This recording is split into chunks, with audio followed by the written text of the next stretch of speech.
tes paroles sont douces à mon palais, plus que le miel à ma bouche. Par tes ordonnances, je deviens intelligent. Aussi, je hais toute voix de mensonge. Ta parole est une lampe à mes pieds et une lumière sur mon sentier. Dit bonjour et bienvenue sur plateforme Loving and Caring Ministry. C'est un privilège que nous avons matin pour nous rentrer la caillou. Nous bonjour encore une fois et bienvenue. Matin, nous allons parler d'un sujet qui intéresse tout le monde. Mais juste avant que nous fassions ça, nous allons faire un coup de prière.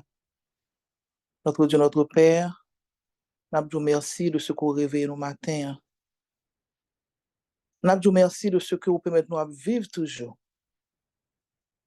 Dans la journée, ça, nous demandons au Seigneur la paix, la santé. Et de nous capables de force nécessaire pour nous aider non seulement nous-mêmes, même tout le monde qui nous entourage nous. Au nom de Jésus. Amen.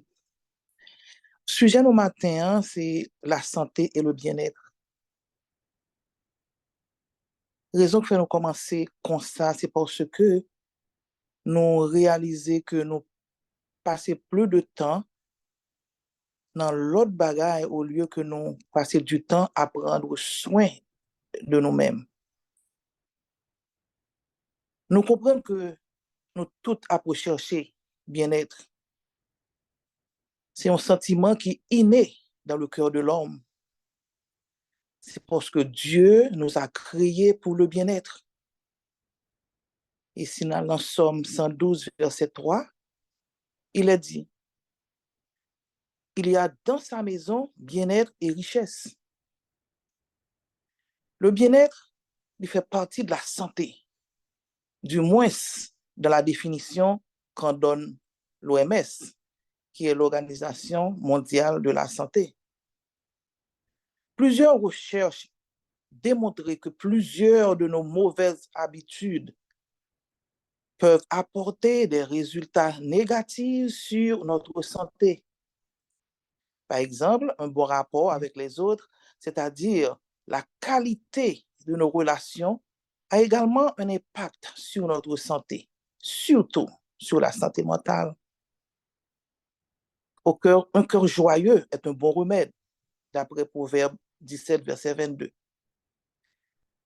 Et rappelez-vous, chers auditeurs, que la joie est un des 9 éléments du fruit de l'esprit.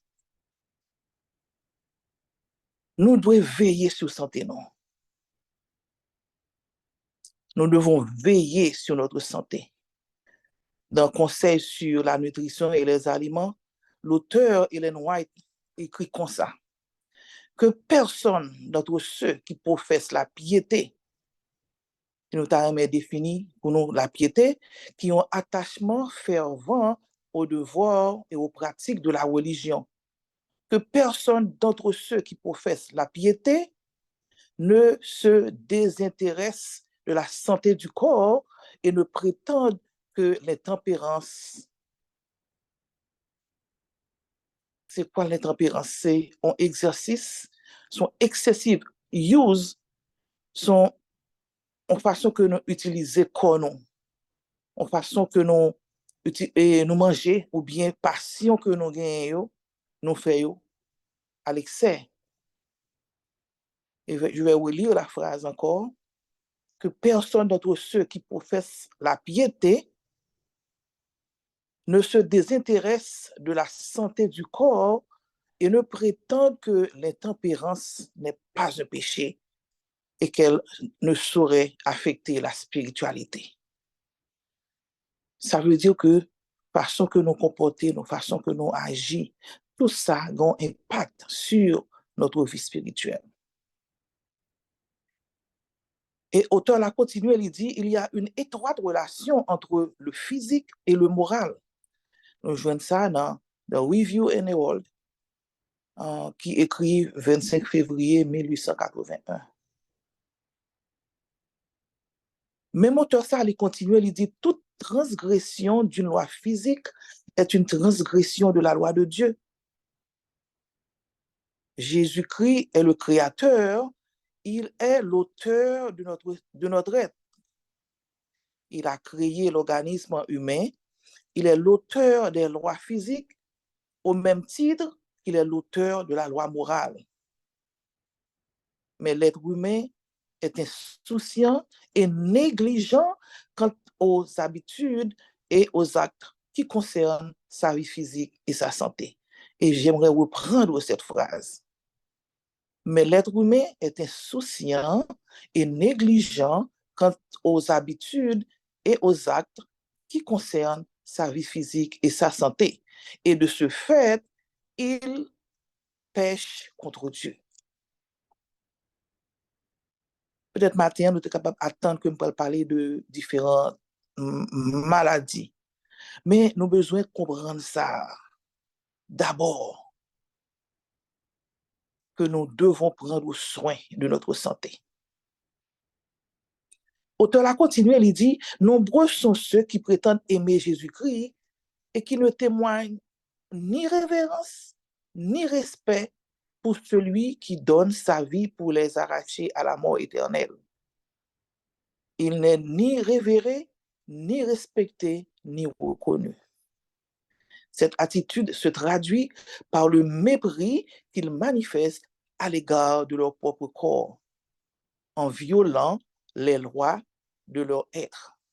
Ça, c'est fort, c'est assez fort. Nous aimons Dieu, nous aimons Jésus, mais entre-temps, on a détruit le corps que des banous.